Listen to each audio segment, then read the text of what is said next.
तो दोस्तों एक टाइम था जब पोको ब्रांड यहाँ पे लॉन्च हुआ था और पोको F1 स्मार्टफोन हमारे सामने आया था।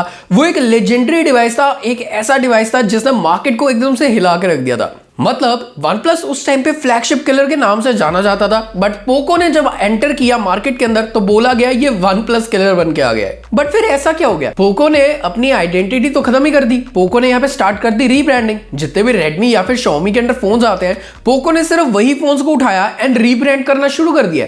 एंड रीब्रांड कर करके अभी तक सारे फोन्स जो है वो सारे रीब्रांडेड है। इवन की एक और स्मार्टफोन लॉन्च हुआ है, ये है पोको X4 Pro। अगर इसकी तरफ आप देखेंगे तो रेडमी के दो फोन्स हैं जिनको मिलाकर ये एक फोन बनता है, Redmi note 11 Pro and 11 Pro Plus। अगर इनके आप स्पेक्स को मिक्स करेंगे तो यहाँ पे पोको X4 बन जाता है। बट आखिर ऐसा हो क्यों रहा है? Poco why not other brands की तरह ही यहाँ पर अपने प्रोडक्ट्स बनाए, ओरिजिनल प्रोडक्ट्स बनाए और यहाँ पर मार्केट में निकाल दें एंड ऐसे करके ये काफी ज्यादा ग्रो कर सकते हैं, मार्केट को डिस्टर्ब कर सकते हैं। बट एक्चुअली में रीब्रांडिंग क्यों की जाती है, इसके पीछे का राज क्या है, वो मैं आपको यहाँ पे आज सारा कुछ बताने वाला हूँ। रीब्रांडिंग करने से आप सबका भी थोड़ा सा फायदा होता है, बट ब्रांड्स का बहुत ज्यादा फायदा होता है। बट आप सोचोगे फिर बाकी क्यों नहीं रीब्रांड करते?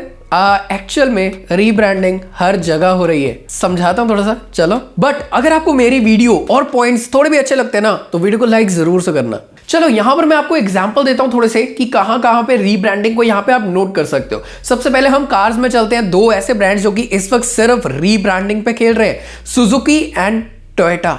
आप देखोगे सुजुकी यहां पे अपने प्रोडक्ट्स बनाता है और हमें काफी ज्यादा चीप प्राइस पे मिलते हैं। अगर हम बाकी ब्रांड्स के साथ कंपेयर करें तो लॉन्ग लास्टिंग होते हैं, बढ़िया होते हैं और यहां पर दमदार होते हैं। बट इनके प्राइसेस एज कंपेरेटिव Hyundai को देखोगे, टोयोटा को देखोगे या और किसी को देखोगे तो इनके प्राइसेस थोड़े से कम होते हैं। बट टोयोटा क्या कर रहा है, इन्हीं से यहां पर इनकी गाड़ियां उठा रहा है और ठप्पा अपना लगा रहा है और आगे बेच रहा है। आपने शायद देखा होगा बलेनो सुजुकी निकालती है, बट टोयोटा क्या करता है, इसके ऊपर ग्लेंजा का ठप्पा लगाता है और बेचता है आगे थोड़ा सा महंगा करके। यहीं पे जो ब्रेजा आती है सुजुकी की, उसको भी ये चेंज करते हैं, अर्बन क्रूजर नाम देते हैं और आगे बेच देते हैं। और ऐसे करके अभी अर्टिगा के साथ भी होने वाला है। बट एक्चुअली यहाँ पे थोड़ा सा काम उल्टा है। यहाँ पे प्राइस बढ़ा के टोयोटा बेच रहा है और लोग इसको खरीद भी रहे। क्यों? क्योंकि टोयोटा की मार्केट में ऐसी रेपुटेशन है कि सुजुकी से वो थोड़ी सी प्रीमियम ब्रांड मानी जाती है कि हमें प्रीमियम प्रोडक्ट्स मिलते हैं। तो लोग वहां पे पैसा फेंक रहे हैं और उनकी गाड़ियां उठा रहे हैं। मैंने मार्केट में देखा ब्रेजा भी चल रही है, अर्बन क्रूजर भी चल रही है। जहां ब्लेनो है वहां पे ग्लेंजा भी है। मेरी कॉलोनी में दोनों गाड़ियां हैं। बट टोयोटा ऐसा कर क्यों रही है? इतना बड़ा ब्रांड है, खुद भी तो बना सकते हैं। द थिंग इज उनका मैन्युफैक्चरिंग कॉस्ट बिल्कुल खत्म हो रहा है। मैन्युफैक्चरिंग तो यहाँ पे सुजुकी कर रहा है और टोयोटा जो है वो थोड़ा सा अमाउंट दे देता है यहाँ पे और गाड़ी ले आता है, ठप्पा लगा देता है। R&D बच रही है, सब कुछ बच रहा है। ओवरऑल यहाँ पे टोयोटा बहुत ज्यादा प्रॉफिट कमा रहा है। हाँ, जितनी यहाँ पे डिमांड आती है उसी हिसाब से वो प्रोड्यूस कर लेते हैं। तो प्रोडक्शन ऐसा नहीं है कि वो 1 लाख यहाँ पे जमा करके बैठ गए यूनिट्स को, बट जो डिमांड है वो सिर्फ 30,000 की है। जितनी डिमांड उतनी प्रोडक्शन। सुजुकी तो प्रोड्यूस कर ही रहा है ना, मंगवा लिया जाता है। अब ऐसे ही अगर आप देखेंगे तो ओप्पो, रियलमी एंड OnePlus ये भी रीब्रांडिंग कर रहे हैं। मतलब आप देखना, रियलमी के जो फोन्स आते हैं वो OnePlus के जो फोन्स आते हैं, ओप्पो के जो फोन्स आते हैं वो कुल मिला के काफी ज्यादा सिमिलर है। OnePlus कभी ओप्पो की रीब्रांडिंग कर रहा है, कभी रियलमी OnePlus की कर रहा है, कभी OnePlus रियलमी की कर रहा है, कभी ओप्पो से ले लिया जाता है, कभी कुछ कर लिया जाता है। आपको तो पता ही है ब्रांड तो एक ही है, BBK इलेक्ट्रॉनिक्स। बट इसके अंदर के ये जो 3 ब्रांड्स हैं वो आपस में सारी चीजें शेयर करते हैं, किसी की भी इंडिपेंडेंट चीजें नहीं है। सभी कलर OS के ऊपर चल रहे हैं, सॉफ्टवेयर वही बनता है, बस थोड़ा सा यहाँ पे ट्वीक कर दिया जाता है, नथिंग एल्स। एंड यहाँ पे अगर आप एक्सेसरीज भी देखेंगे, चार्जर्स वगैरह सभी वही आते हैं। सैमसंग M सीरीज और A सीरीज के साथ क्या करते हैं, उनके पास एक अलग ब्रांड नहीं है बट सीरीज तो है ना। सेम थिंग कर रहा है पोको। पोको अपने रेडमी या फिर Xiaomi में जो स्मार्टफोन्स बन रहे हैं उनमें से ही फोन्स को उठाता है, अपना ठप्पा लगाता है, हल्का फुल्के चेंजेस करता है और आपके सामने दे देता है। देखो यार, आज के टाइम पे मैं आपको मोटिव बताता हूं। जो मी ब्रांडिंग है ना, मी अब Xiaomi ब्रांडिंग हो चुकी है। जो आप Xiaomi के फोन्स देखते हैं, एनी लाइट या फिर Xiaomi 11T Pro, ये जितने Xiaomi ब्रांड के साथ फोन्स आते हैं ये प्रीमियम फोन्स आते हैं। इनमें जो फीचर्स है वो बहुत ज्यादा अच्छे और प्रीमियम क्वालिटी का सॉफ्टवेयर मिलता है।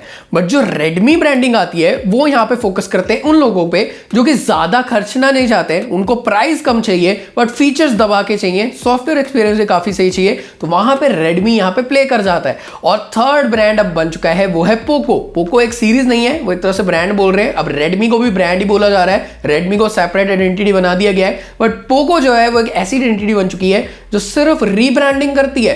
पोको में क्या मोटिव है, जो फोन रेडमी निकाल रहा है वही हम यहाँ पे रीब्रांड करके मार्केट में लेकर आएंगे, पर थोड़े से कम प्राइस पे, जो कि लोगों को और ज्यादा अट्रैक्ट करेगा। पर यहाँ पे क्या करते हैं कि सॉफ्टवेयर पे थोड़ा सा कम ध्यान देते हैं, रेडमी से थोड़ा सा ट्वीक्स कर देते हैं एंड पोको को निकाल दिया जाता है। अब गाइस पहला रीजन ऐसा क्यों किया जाता है, R&D पे बहुत ज्यादा खर्चा बच जाता है। अब कोई भी स्मार्टफोन यहाँ पे बनाना है तो उसे एज अ स्क्रैच अगर आप रेडी करोगे ना तो बहुत ज्यादा आपका कॉस्ट आएगा। अगर हमें पोको X4 Pro स्क्रैच से बनाना था, एकदम से नया फोन बनाना था, इसकी कॉस्ट बहुत बढ़ती, मतलब मैन्युफैक्चर करने की, R&D की, सॉफ्टवेयर कैसा होगा, इसमें डिजाइन कैसा होगा, इसमें हेडफोन जैक कैसा डालेंगे, स्पीकर्स को भी ट्यून करना है, ये करना है, वो करना है। सो बहुत सारी चीजें हैं जो कि इसकी कॉस्ट को बढ़ा देता।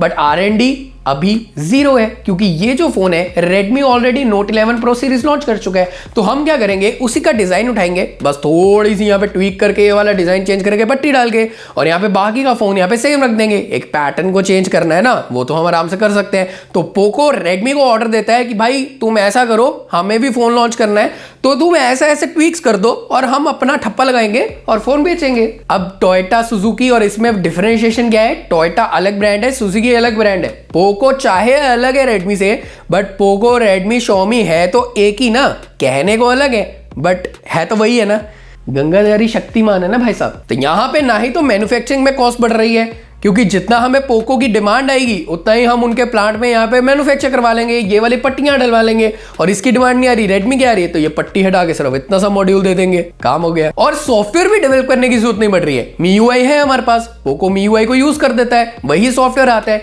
बट यहाँ पर एक लॉन्चर एक्स्ट्रा ऐड कर देते हैं, जैसे कि हम प्ले स्टोर से अलग अलग लॉन्चर्स लाते हैं, वैसे पोको ने अपना पोको लॉन्चर बना रखा है। हर साल एक यहाँ पे अपडेट कर दिया जाता है उसे, और इसको MIUI के ऊपर लगा दिया जाता है। तो भाई देखो कितना आसान हो गया, मैन्युफैक्चरिंग कॉस्ट गई, सॉफ्टवेयर की कॉस्ट गई, आराम से यहाँ पे रिड्यूस कर देंगे हम कॉस्ट, मार्जिन बढ़ गया। और जैसे कि मैंने आपको बोला कि मैन्युफैक्चरिंग अगर रेडमी के प्लांट्स के अंदर हो रही है तो एक्स्ट्रा मैन्युफैक्चरिंग प्लांट्स की भी जरूरत नहीं है ना, हमें वही चाहिए, यहाँ पे जो हमारी फैक्ट्रीज है उसी के अंदर हमारे स्मार्टफोन्स बन जाएंगे, दिक्कत की कोई बात नहीं है। अब ने एक चीज का और फायदा हो रहा है, रेडमी अब क्या कर रहा है या Xiaomi क्या कर रहा है, वो ज्यादा से ज्यादा फोन्स को लॉन्च कर सकते हैं। मतलब बहुत से ऐसे फोन्स हैं जो कि आप देखोगे सिर्फ रेडमी ब्रांडिंग के चाइना में ही जाते हैं, इंडिया में आते ही नहीं है, बट उनको रीब्रांड करके पोको के डिपार्टमेंट में डाल के इंडिया में ले आया जाता है। जैसे कि आपने देखा ही होगा K30 सीरीज या K40 सीरीज, जितने भी ये वाले फोन्स आते हैं उनको चाइना में रखा जाता है, बट यहाँ पर रीब्रांड करके पोको F4 बना दिया, पोको F3 GT आया था, और कि इवन की पोको X3 Pro हो गए।